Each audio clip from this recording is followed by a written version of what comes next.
Welcome to the second developer diary for F1 2011.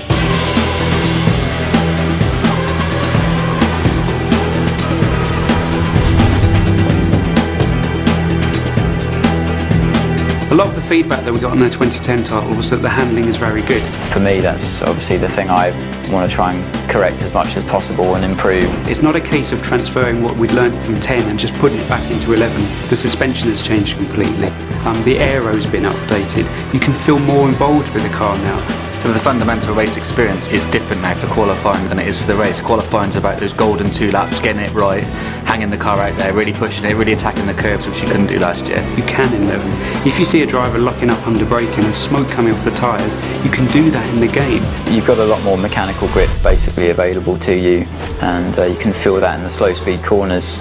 I think it's fair to say last year we were trying to balance handling and AI at the same time, whereas a year later we've already got that foundation there. The easiest way to look at the AI this time around is they're more dynamic in their decisions. In F1 2010 they would often make the right decision, but then that situation would change and they were committed to a course of action, whereas in F1 2011 they're aware of all the variables, all the surroundings, and they're able to adapt their responses on the fly if things change. It's about them being in sync with the player, following the rhythm of the race. You know, they'll go for an overtake, you know, a bit of draft, and all of a sudden that side of the track's not the right one to be on. They're much more likely to pull back in rather than just try a crazy move around the outside. I mean, they can certainly make mistakes.